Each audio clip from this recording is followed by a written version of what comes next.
Hello students, this is your 10th SST class. Yesterday we have studied about the sector of Indian economy. Now the next topic is your second chapter, sectors of the Indian economy. Next is your topic, share of sectors in GDP and employment. First of all, you should have a knowledge of, you know very well about the sectors. We have three sectors in the Indian economy. We have three sectors, that is your primary, secondary and tertiary sector. And अब जो sectors हैं वो they are playing a role in Indian economy. In which thing? In GDP and employment. What do you understand by GDP? GDP क्या होता है? GDP gross national product, यानी एक साल में 1 ईयर में जो भी पूरे देश में जो प्रोडक्शन हो रही है उसको उसमें से डेप्रिसिएशन निकाल कर, वो तो नेट होती है, ग्रॉस है पूरी, डेप्रिसिएशन नहीं निकाली उसमें से, ग्रॉस नेशनल प्रोडक्ट एक ईयर में जो भी आपकी प्रोडक्शन होती है एक देश के अंदर, in a year in a country, the production in a year, the production of a country, that is your gross national product. अब उसमें जो सेक्टर्स हैं वो किस तरह प्ले कर रहे हैं? How in GDP we have an example 1974 और 73 एंड 74 का एग्जाम्पल है, 2013 एंड 14 का एग्जाम्पल है हमारे पास। ये आपको ग्राफ दिया हुआ है, इसमें क्या होता है कि ग्राफ में आप 0 से इंडिकेट करेंगे 100 तक, 10%, 20% लगाते जाएंगे, या आप एक साइड लिख दिया जैसे इधर लिखा हुआ है तो परसेंट इसमें इंडिकेट करेंगे। अब हम देखेंगे कि जो हमने एग्रीकल्चर सेक्टर दिया है, जो हमने प्राइमरी सेक्टर दिया है, उसको कैसे इंडिकेट किया हमने? 73 एंड 74 से हमने यहाँ 0 से इंडिकेट किया और ये दिखाया हुआ। अब हम यहाँ से लेते हैं इसको कि कितना रोल प्ले कर रहा है हमारे इसमें, ये जो है 40% जो है, जो भी प्रोडक्शन हो रही है हमारे देश के अंदर, इंडिया के अंदर, कब 1973 और 74 में, वो क्या है 40% कहाँ से आ रहा है पैसा, कहाँ से आ रहा है? वो आ रहा है हमारा प्राइमरी सेक्टर से, एग्रीकल्चर सेक्टर से। सेकंड है हमारा जो industrial sector, you can say manufacturing sector, तो उसमें से बिल्कुल कम। देखो एक बात और, जो हमारे 5 इयर्स प्लान शुरू हुई थी उसमें जो फर्स्ट ईयर प्लान थी उसमें बहुत प्रेशर डाला था इस चीज के ऊपर, एग्रीकल्चर के ऊपर, तो प्रोडक्शन बढ़ाने के लिए उस टाइम। नेक्स्ट है हमारा जो सेकंड, जो आपका सेकेंडरी सेक्टर, उसमें क्या है, प्रोडक्शन आपके बहुत कम है। देख लो यहाँ से लेकर यहाँ तक कि इसको हमने किस चीज के हाइफन से दिखाया हुआ है, सॉरी इसको हमने क्रॉस से दिखाया हुआ है। ये क्रॉस से denote, we have denoted it by cross, so it is very low. Next is your tertiary sector, we have shown this hyphen or dash, ये आपका tertiary sector है। tertiary sector is playing a big role in Indian economy when 73 and 74 means कि agriculture कम production दे रहे हैं, कम income हो रही है gross national product में, और इंडस्ट्रियल तो क्या है सबसे कम जा रहा है जो सेकेंडरी सेक्टर है, और आपका जो लास्ट है टर्सरी सेक्टर वो बहुत रोल प्ले कर रहा है। अब 2013 में इस एग्जांपल को देखो आप, इसमें क्या है आपका only I think 12 point something है, दिस इज ये आपका एग्रीकल्चर सेक्टर प्ले कर रहा है। और next is it denoted by, you have to denote all these things like this. Next is your industrial as secondary sector, it is denoted by dots, or it is also playing short load, or that is your tertiary sector, it is giving more and more money for, yeah, it is producing more and more things for playing most playing things in GDP. ठीक है, alright. अब we have next topic, that is employment.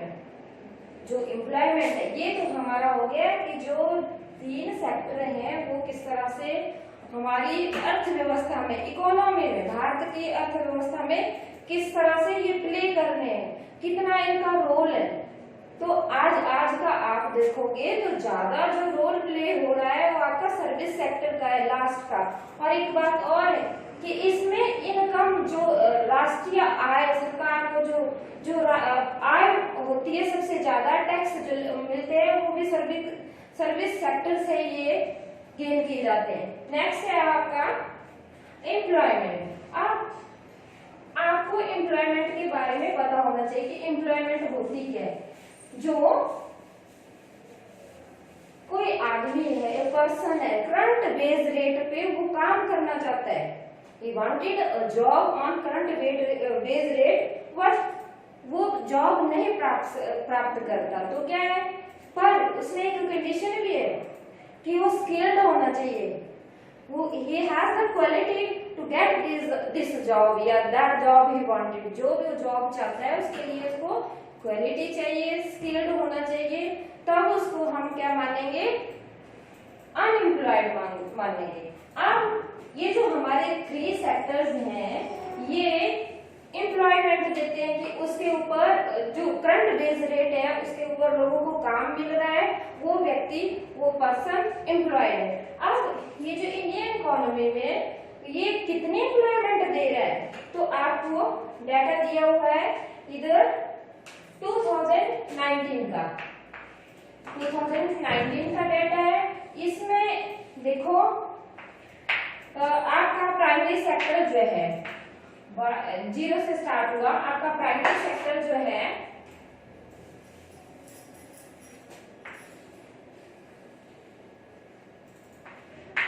ये play कर रहा है आपका 42.39 something %। तो 10, 20, 30, 40, 50, यानी हम इसको कहां तक ले जाएंगे, इसको 100 तक ले जाएंगे हम। 50, 60, 70, 80, 90 एंड 100। तो जो 2019 में जो हमारा प्राइमरी सेक्टर जो है एम्प्लॉयमेंट दे रहा है लोगों को, वो कितनी दे रहा है, 42, यहां से लेंगे हम, ये इसको हम प्राइमरी सेक्टर में ले लेंगे, ये 42 समथिंग दे रहा है %। अब हमारा जो सेकेंडरी सेक्टर है वो लोगों को एम्प्लॉयमेंट दे रहा है, कितना दे रहा है, दैट इज योर 25, यहाँ से 25% सेकेंडरी सेक्टर। और लास्ट आपका जो टर्सरी सेक्टर है वो आपको 32.32 कहाँ है, यहाँ पर ये हमें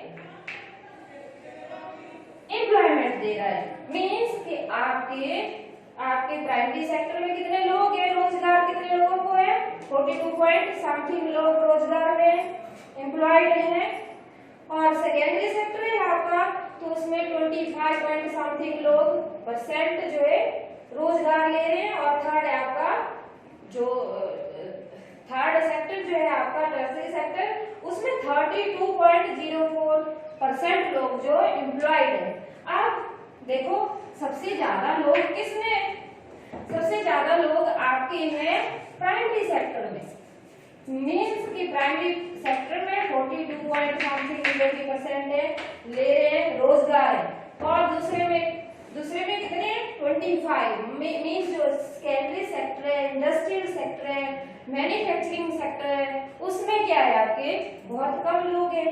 अब ये वजह क्या है कि हमारे पास वो स्ट्रक्चर ही नहीं बना हुआ, उतनी इंडस्ट्रीज नहीं बनी हुई है इंडिया में, और जितने भी हमारे जो नेचुरल जो रिसोर्सेज है उनका यूज नहीं हुआ है। अब उनका यूज हो रहा है तो उसके लिए क्या, मैन्युफैक्चरिंग के लिए हमें इंडस्ट्री लगानी पड़नी, नई नई चीजें बनानी पड़नी, तो वो कमी है कि हमारे यहाँ पर कम लोग एम्प्लॉयड है। अब थर्ड सेक्टर है आपका, उसमें 32 सेक्टर में जो सर्विस दे रहे लोग, जो भी काम हो रहा है, आपका बैंकिंग का काम हो रहा है, वो सारे इसमें 32%। अब इसमें एक बात है कि आपके जो एग्रीकल्चर सेक्टर में क्या हो जाए, वहां पर है अंडर एम्प्लॉयड लोग है। अब हम कैसे बोलेंगे उनको अंडर एम्प्लॉयड लोग, कैसे बोल सकते हैं हम उनको? देखो कि आपका खेत है, मान लो ये आपका एरिया है जिसमें आप काम करते हैं, आपके घर में 10 मेंबर्स हैं, okay, there are 10 members in your home, so they all work in that area. किसमें? क्रॉप्स के दौरान काम करते हो इसमें। फिर क्या होता है, अब इसको ये जो खेत है, जो भी हमारी जमीन है, हो सकता है इसमें 10 फील्ड है हमारे या 20 फील्ड है, पर इसमें सिर्फ क्या है, 1 बीघा ले लेते हैं हम, 1 बीघा जमीन है, इसमें सिर्फ जो 5 लोग हैं उनका ये काम है, हमारे पास है 10 लोग, यानी 5 लोग ही उसको रोजगार मिल रहा है। बाकी क्या कर रहे हैं, अब जो हमारी प्रोडक्शन हुई, मान लो 100 टन हमारी जो हुई, हमारी जो प्रोडक्शन हुई एग्रीकल्चर सेक्टर में, हमारे खेतों में आप मक्की लगाते हो, आपके घर में 10 सदस्य हैं और आपके क्या हो रहा है कि 100 टन मक्की होगी। अब वो क्या है, सभी 10 में बंटेगी। अब सब 10 में बंटेगी, पर उनको रोजगार नहीं बोल सकते आप। क्यों? क्योंकि वो अंडर एम्प्लॉयड है, क्योंकि वो सारी उसमें बंट रही है। क्योंकि उसको अगर एम्प्लॉयड होते तो सिर्फ 5 कैंडिडेट्स ही एम्प्लॉयड होने थे आपके, तो उसको बोलते हैं अंडर एम्प्लॉयड। और एक बात और है, अंडर एम्प्लॉयड आपके एक सर्विस सेक्टर में भी पाए जाते हैं। अंडर एम्प्लॉयड वो है आपके, जैसे आपके गांव में देख लो आप, या you can see your village, painter, mason, plumber, repair person, तो वो क्या करते हैं, वो उनको क्या होता है कि 2 महीने के लिए काम किया, मिला, जैसे कोई घर बना रहा है, बारिश लग गई तो मेसन क्या करेगा बारिश में, या उसके साथ जो भी वर्कर है वो क्या करेंगे, तो क्या होता है, उनको थोड़े टाइम के लिए उनको काम मिलता है, उसके बाद क्या होता है, उनका काम 1-2 महीने बंद हो जाता है। उसी तरह पेंटर का भी ऐसा ही होता है, तो रिपेयर पर्सन होते हैं उनका भी ऐसा ही होता है, तो थोड़ा सा काम मिलता है और फिर उनका काम बंद होता है, तो उनको हम अंडर एम्प्लॉयड बोलते हैं। अब एग्रीकल्चर सेक्टर से ये जो दूसरा लेते हैं हम प्राइमरी सेक्टर में, इसमें एक जो अनएम्प्लॉयमेंट पाई जाती है, that is your disguised